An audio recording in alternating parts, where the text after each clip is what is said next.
আচ্ছা বাবা, আচ্ছা মা, আমরা যখন স্কুলে যাই, কলেজে যাই, রাস্তাঘাটে যাই, সবাই আমাদেরকে কার পরিচয় জানতে চায়? তোমার বাবার নাম কি? আমরা সবাই পিতৃ পরিচয়ে বড় হয়েছি, কিন্তু মহাপ্রভু তা হলেন না। জগৎ মাঝে কেউ বলে না জগদানন্দন গৌরাঙ্গ সুন্দর, সবাই বলে কি সচিদানন্দন গৌরাঙ্গ সুন্দর। মহাপ্রভু মাতৃ পরিচয়ে বড় হয়েছিলেন। কেন?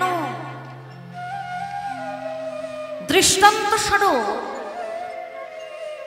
একটা ছোট্ট ছেলে যার বয়স মাত্র 5 বছর, 5 বছরের একটা নিতান্ত শিশু, বাবা তাকে বিদেশে বড় চাকরি করে, মায়ের কাছে বড় হয়। 1 বছর ছাড়া বাবা বাড়ি ফেরে। তো আজ সেই শুভ দিন যে 5 বছরের ছোট্ট বালকটির বাবা বাড়ি ফিরবে। বন্ধু বান্ধবদের সাথে খেলা করছে, আর বন্ধু বান্ধবদেরকে বলছে, জানিস আজ আমার বাবা আসবে, আমার জন্য অনেক খাবার আনবে রে, এটা আনবে, ওটা আনবে, মিষ্টি আনবে, সন্দেশ আনবে, বিস্কিট আনবে, অনেক কিছু আনবে। ছোট্ট বাচ্চারা খেলে খেলে খেলার সময় বলে না বাবা? তো তেমনি ছোট্ট ছেলেটা যখন বন্ধুদের সাথে ধুলো কাদা মেখে মেখে খেলছে আর ওই কথাগুলো বলছে, এমন সময় অদূরে দেখছে তার বাবা আসছে। বাবাকে দেখতে পেয়ে ছোট্ট ছেলেটা আমার সবকিছু খেলা ফেলে রেখে 1 বছর পর ফিরেছে, তো ছুটতে ছুটতে চলেছে বাবার কাছে। বাবা বাবা বাবা বাবা বাবা করে চিৎকার করতে করতে ছুটতে ছুটতে এসে বাবার সামনে দাঁড়িয়ে যেই না দুটো হাত বাড়িয়েছে কোলে উঠবে বলে, সঙ্গে সঙ্গে তার বাবা বলে উঠল, এই খোকা, দাদা দাদা দাদা, তুই দেখতে পাচ্ছিস না বাবা, আমি কত দামি স্যুট বুট পরে আছি, আর তুই তো ধুলো কাদা মেখে আছিস বাবা।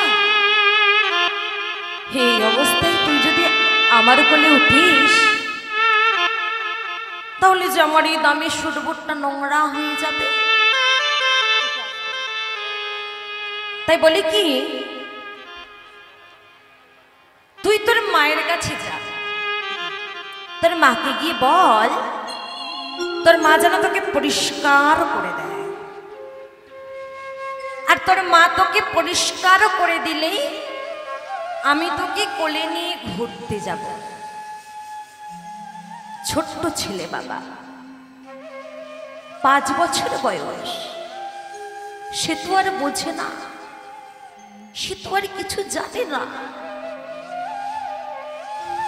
বাবার মুখের কথা শুনে ছোট্ট ছেলেটা মনে মনে ভাবছি, বাবা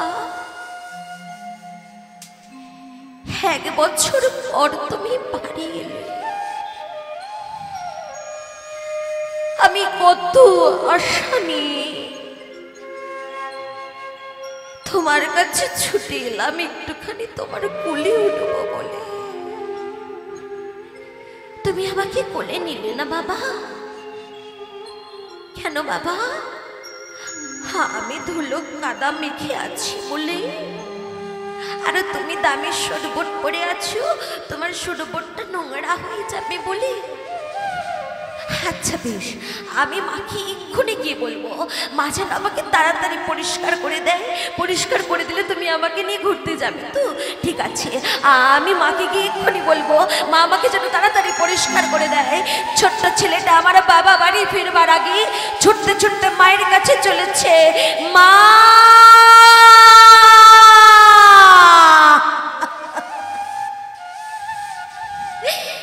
মা, ছোট্ট ছেলেটার মা সংসারে সারাদিন খাটাখাটনি করে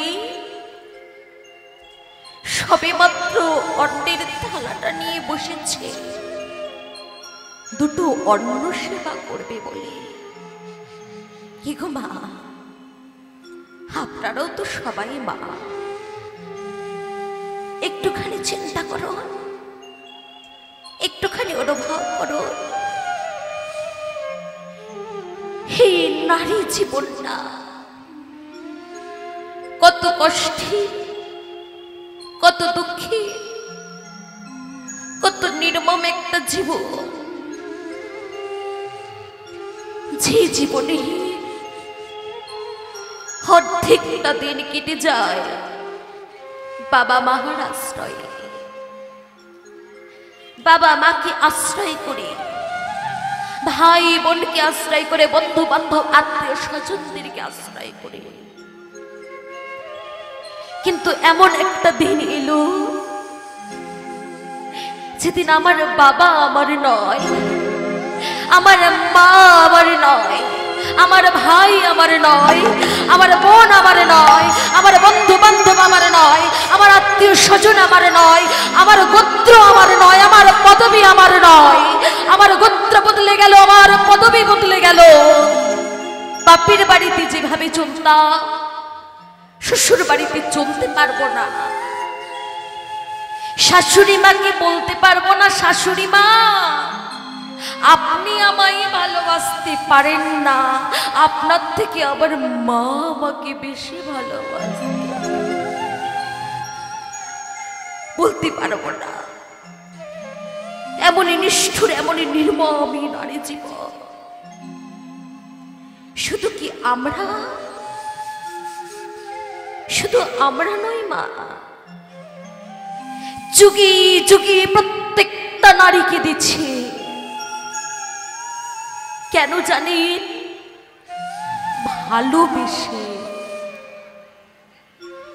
বিষ্ণুপ্রিয়াকে দিচ্ছে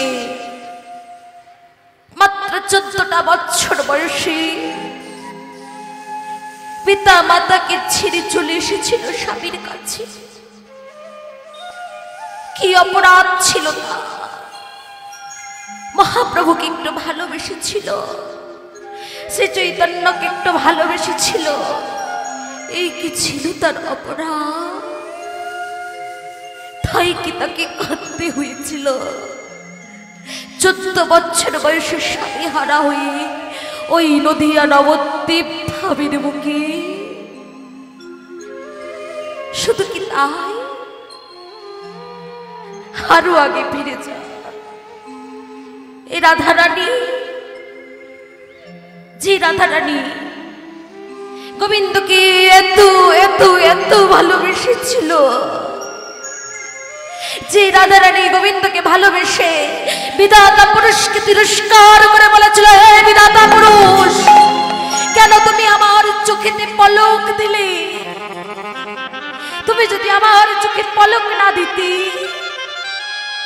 আমি যে অনিমেষে আমার গোবিন্দের রূপ দর্শন করতে পারতাম। কেন তুমি আমাকে মাছের চোখ দিলে না, যে চোখে কোনো পলক না? অনিমেষে গোবিন্দকে দর্শন করা যায়। যে রাধারানী গোবিন্দকে এত এত এত ভালোবেসেছিল, কি অপরাধ ছিল? গোবিন্দকে ভালোবেসেছিল বলেই কি 100টা বছর ধরে ওই বৃন্দাবনের মাটিতে পড়ে পড়ে কাঁদতে হয়েছিল রাধারানীকে? শুধু কি তাই? আরো আগে ফিরুন, সীতামা, সীতামাও কেঁদেছিল, তুমি ভগবান,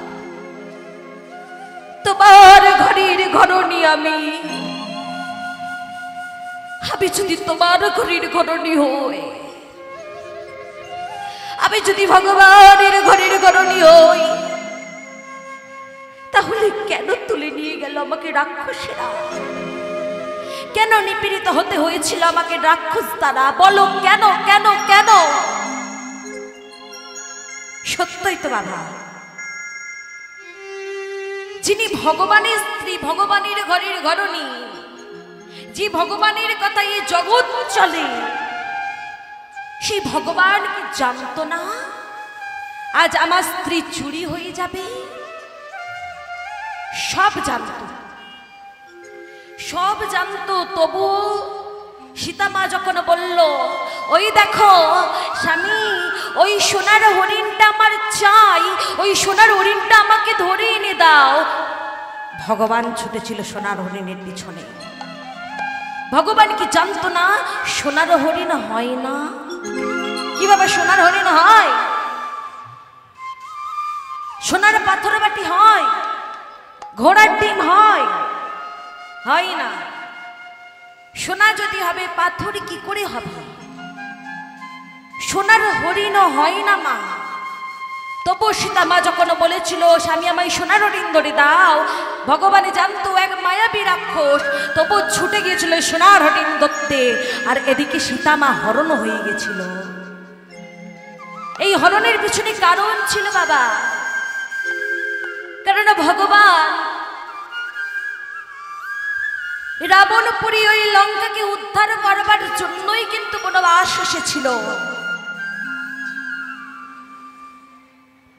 রাবণ রাজা যখন সীতা মাকে হরণ করে নিয়ে চলে গেল, রাবণের স্ত্রী মন্দাদরী বলেছিল, স্বামী গো, এ তুমি কি করেছ? কাকে তুলে এনেছ তুমি? ফিরিয়ে দিয়ে এসো, তুমি সীতা মাকে ফিরিয়ে দিয়ে এসো। রাবণ তখন বলেছিল, মন্দাদরী, ওগো মন্দাদরী, তুমি বোকা, তাই কিছু জানো না। আমি কেন আমার সীতা মাকে হরণ করে এনেছি তুমি জানো? মন্দাদরী, নৌকায় যখন আঘাত লাগে, নৌকার মাঝে ছুটে এসে দেখি তার নৌকায় কোনো আঘাত লেগেছে কিনা। তেমনি আমি এই সীতা মাকে হরণ করে এনে আমার ভগবানকে আমার কাছে আনতে চেয়েছি। ওই সীতা মার টানে, সীতা মার মালিক, সীতা মার মাঝি ঠিক ছুটে আসবে লঙ্কাপুরীতে। সত্যই তো বাবা, রাবণের যদি কুমতলব থাকতো তাহলে কি রাবণ সীতামাকে অশোক কাননে রাখতো? নিজের কাছে তো রাখতে পারতো, কিন্তু রাখিনি। রেখেছিল কোথায়? না অশোক কাননে, যেখানে সুখীর কোনো ছায়া ছিল না, সেখানে যত্ন করে রেখেছিল সীতামাকে। আর রাবণ রাজা এসেছিল লঙ্কাপুরে উদ্ধার করতে। মন্দাদরী, কেঁদো না। আমি সীতামাকে এখানে কেন এনেছি তুমি জানো? আমি যদি সীতামাকে এখানে না আনতাম, আমার রাজ্যে কখনো লক্ষ্মীশ্রী প্রতিষ্ঠা হতো না। আর যদি লক্ষ্মীশ্রী প্রতিষ্ঠা না হতো, তাহলে তুলসী বৃক্ষরোপণ হতো না। আর যদি তুলসী বৃক্ষরোপণ না হতো, তাহলে মহোৎসব হতো না। আর যদি মহোৎসব না হতো, মহাপ্রসাদ হতো না। আর যদি মহাপ্রসাদ না হতো, ভক্ত সেবা হতো না। আর যদি ভক্ত সেবা না হতো, ভক্তের হৃদয়তে ভক্তি জন্ম নিত না। আর যদি ভক্তের হৃদয়তে ভক্তি জন্ম না নিত, তাহলে আমার এই লঙ্কাপুরী কোনোদিনও উদ্ধার হতো না। হৃদয় গৌর হরি বল।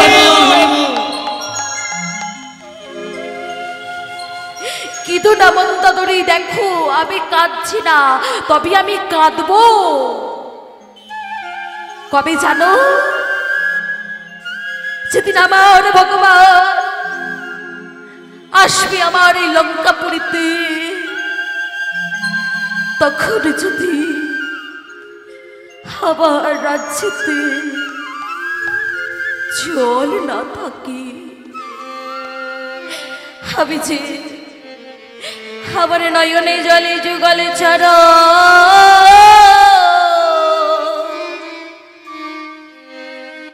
চরণ ধোয়ায়ে দেব, নয়ন জলে চরণ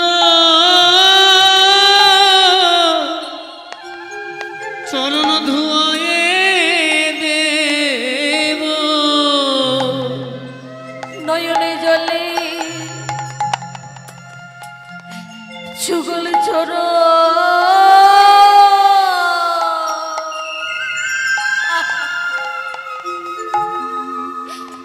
চরণ ধুয়ে দেব, শুধু এ জন্মে প্রতি জন্মে জন্মে ওই নয়ন জলে চরণ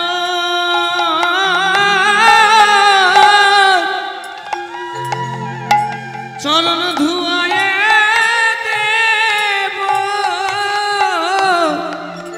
আমার পাপি জন এই জন ধন্য হবে, নয়ন জলে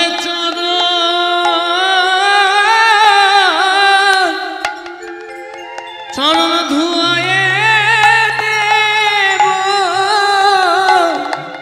প্রভু কৃপা করো, কৃপা করো বলে আমার পাপী জনম ধন্য হবে, আমায় ঠাই দাও তোমার ওই রাঙা চরণে, আমার পাপী জনম ধন্য হবে, শুধুই জন্মে না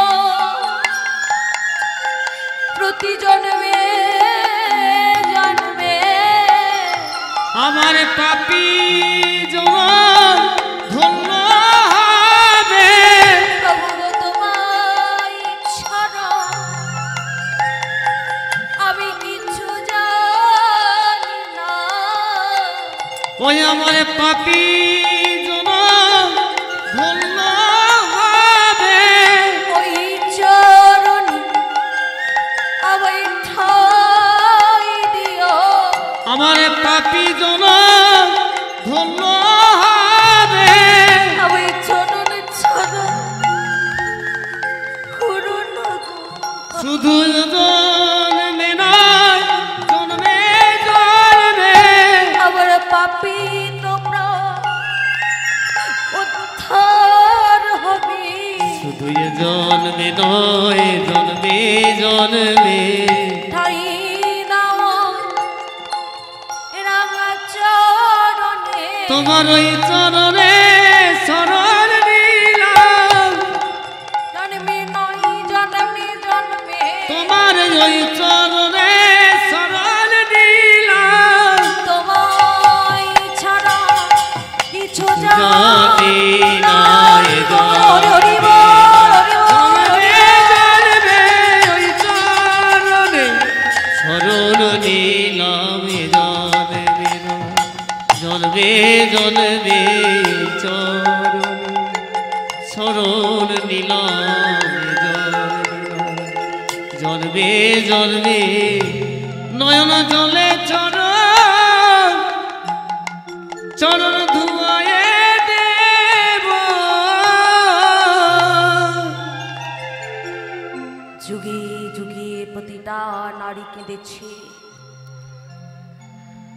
আজও কাঁদছি, পরেও কাঁদতে হবে, তত্রপি সেই 5 বছরের ছোট্ট ছেলেটার মা সারাদিন সংসারে খাটাখাটুনি করে সবে মাত্র অন্নের থালাটা নিয়ে বসেছে, অন্ন সেবা করবে বলে সবে মাত্র অন্নটা বদনে তুলতে যাবে, এমন সময় সন্তানের ডাক দিয়েছে, মা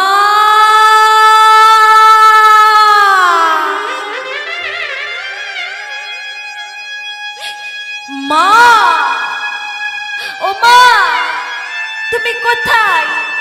তাড়াতাড়ি এসো, আমাকে তাড়াতাড়ি পরিষ্কার করে দাও।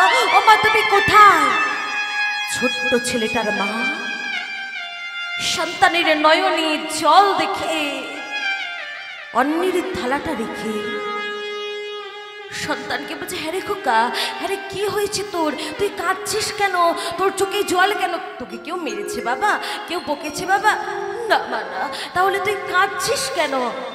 মা আমি দেখলাম আমার বাবা আসছে। তাই রে বাবা আসছে তো ভালো কথা, তা তুই কাঁদছিস কেন?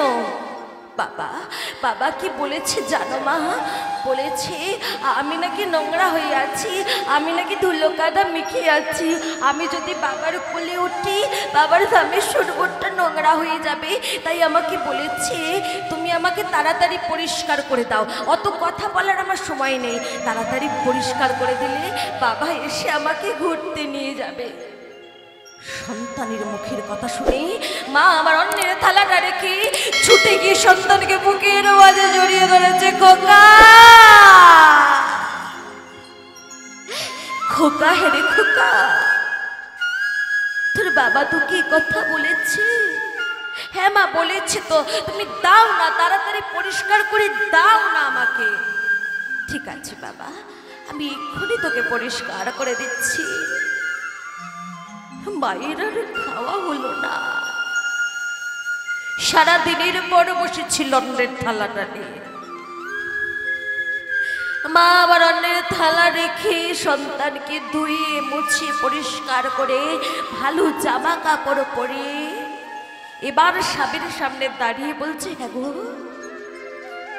তুমি ওই ছোট্ট ছেলেটাকে অমন করে বলতে পারলে যে কত আশা নিয়ে তোমার কাছে ছুটে গিয়েছিল? তুমি অমন করে ওকে বললে ও যে কষ্ট পেয়েছে, ও যে ব্যথা পেয়েছে। যাও, আমি ওকে পরিষ্কার করে দিয়েছি, এবার ওকে নিয়ে একটু ঘুরে এসো। এবার আপনারা চিন্তা করো, বাবা সন্তানকে কোলে নিতে পারলো না কেন? না সন্তান নোংরা হয়ে আছে। নোংরা অবস্থায় বাবার কোলে উঠলে বাবার দামের শরবতটা নোংরা হয়ে যাবে। কিন্তু মা অন্যের থালা ফেলে রেখে ওই ধুলকাদা না দেখে সন্তানকে বুকের মাঝে জড়িয়ে ধরল। ভগবান মনে মনে চিন্তা করলো, আমি যদি জগৎ মাঝে পিতৃ পরিচয় বড় হই, পিতা যেমন সন্তান নোংরা হয়ে আছে বলে সন্তানকে সহজে কোলে তুলে নিতে পারল না, তেমন আমিও পারবো না। আমার এই কলির সন্তানরা এরা যে নোংরা হয়ে আছে, নোংরা অবস্থায় আছে, পিতৃ পরিচয়ে বড় হলে আমার এই কলির নোংরা সন্তানদেরকে আমি খুব সহজে বুকের মাঝে জড়িয়ে ধরতে পারবো না। নিতাই গৌর হরি বল, হরি বল, হরি বল। কিন্তু আমি যদি মাতৃ পরিচয় বড় হই, মা যেমন সন্তানের অঙ্গেতে ধুলো কাদা না দেখে সন্তানকে বুকের মাঝে জড়িয়ে ধরল, আমিও পারবো আমার এই কোলের নোংরা মেখে থাকা সন্তানদেরকে খুব সহজে বুকের মাঝে জড়িয়ে ধরতে। তাই শাস্ত্র বলছে, পিতা স্বর্গ পিতা ধর্ম পিতা হি পরমং তপ পিতরি পিতিমা পন্নি প্রিয়ন্তি সর্বদেবতা জননী জন্মভূমিষ্য স্বর্গদপি গণীয়সী মাতা। পিতা স্বর্গ পিতা ধর্ম পিতা হি পরমং তপ পিতরি পিতিমা পন্নি প্রিয়ন্তি সর্বদেবতা। জগৎ মাঝি সব থেকে বড় দেবতা হলো পিতা। পিতার থেকে বড় দেবতা এই জগতে আর হয় না। আর মা, মা হলো গুরু। গুরু দীক্ষা যেমন না নিলে ভগবানের চরণ পাওয়া যায় না, ভগবানের কাছে পৌঁছানো যায় না, তেমনি মা গুরুর কাছ থেকে আগে শুদ্ধ হও, তারপরে পিতারূপী ভগবানের কাছে চলে যাও। পিতারূপী ভগবান তোমাকে খুব সহজে বুকের মাঝে জড়িয়ে ধরবে। নিতাই গৌর হরি বল, হরি বল। সেই মহাপ্রভু সচিদানন্দন গৌরাঙ্গ সুন্দর হয়ে এলেন কলির জীবকে উদ্ধার করবার জন্য। হরি নাম দিয়ে, প্রেম দিয়ে, হরে কৃষ্ণ মহামন্ত্র নিয়ে সবাই মিলে বদন ভরে দুটি বাহু তুলে বলুন, হরি নাম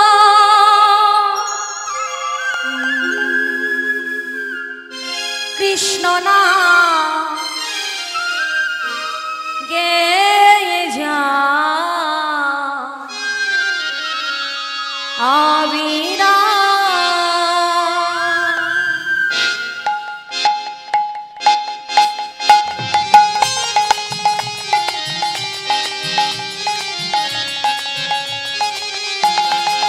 হরি নাম কৃষ্ণ নাম গেয়ে যা আবিরা। উলধ্বনি হরি নাম কৃষ্ণ নাম গেয়ে যায় অবিরা। হরি নাম কৃষ্ণ নাম গেয়ে যায় অবিরা। হরি নাম কৃষ্ণ নাম গেয়ে যায় অবিরা। এসেছ ভবে যেতে হবে, নাম করম তারে পাবে। এসেছ ভাবে যেতে হবে, নাম করো ভাই তারে পাবে। এসেছ ভবে, ওমা আমরা সবাই একদিন এসেছিলাম এই জগৎ মাঝে কি করতে, না এই জগৎ মেলাটাকে ঘুরতে, কিন্তু আমাদেরকে যেতে হবে একদিন। আমাদের কারোর মনে নাই মা, দেখবেন একটা ছোট্ট ছেলে যখন তার বাবার হাতটি ধরে মেলাতে আসি, সে কিন্তু মেলাটা ঘুরতে ঘুরতে ঘুরতে ঘুরতে ভুলে যায় রাত কত হলো, কখন বাড়ি ফিরব। সন্তান ভুলে গেলেও মনে থাকে কার, না যে পিতা সন্তানের হাতটা ধরে মেলাতে ঘুরতে এনেছিল সেই পিতার মনে থাকে যে আমি যে আমার ছোট্ট সন্তানটাকে মেলাতে ঘুরতে নিয়ে এলাম, কি করে সন্তানের হাতটা ধরে মেলা থেকে বাড়ি ফিরিয়ে নিয়ে যাব, রাত কত হলো, গাড়ি পাবো কিনা। তত্র আমরাও এই জগৎ মাঝে এসেছি আমাদের জগৎ পিতার হাত ধরে। আর এই জগৎ মাঝে জগৎ মেলাটাকে ঘুরতে ঘুরতে ঘুরতে ঘুরতে আমরা কিন্তু ভুলে গেছি আমাদের জীবনে রাত কত হয়েছে, কি করে বাড়ি ফিরব। বাড়ি ফিরবার জন্য আমি গাড়ি পাবো কিনা, বাড়ি ফেরার পথটা আমার সুন্দর হবে কিনা ভুলে গেছি। তাই বলছে, কি বলছে, এসেছিলাম যেতে হবে। এসেছ ভবে যেতে হবে, নাম করম হরি নাম ছাড়া গতি নাই। নাম করম তারে পাবে, হরি বল হরি এসেছ ভাবে যেতে হবে, নাম করো তারে পাবে। নিতাই গৌরা দে সামরে মোনামা, হরে কৃষ্ণ হরে রাম। হরে নাম কৃষ্ণ নাম গেয়ে যায় অবিরা। হরে নাম কৃষ্ণ নাম গেয়ে যায় অবিরা। হরি নাম সূর্য সম মায়া গভীর অন্ধকার, যাহা কৃষ্ণ তাহা নাই মায়ার অধিকার। হরি নাম সূর্য সম মায়ার রবি অন্ধকার, যা কৃষ্ণ তাহা নয় মায়ার অধিকার। হরিনাম সূর্য সম মায়া গভীর অন্ধকার। যেখানে হরিনাম হয় কৃষ্ণ নাম হয় সেখানে মায়া থাকে না। আর কি বলছি, শ্রী চৈতন্য নিত্যানন্দ অদ্বৈত সীতা হরিগুণ বৈষ্ণব ভাগবত আর গীতা। চৈতন্য নিত্যানন্দ হরিগুরু বৈষ্ণব ভাগবতার গীতা। এসব হম তোমারই জন্য, এসবই মন তোমারই জন্য, এসব হম তোমারই জন্য, এসব মন তোমারই জন্য। নিতাই গৌরাধে শ্যাম রে।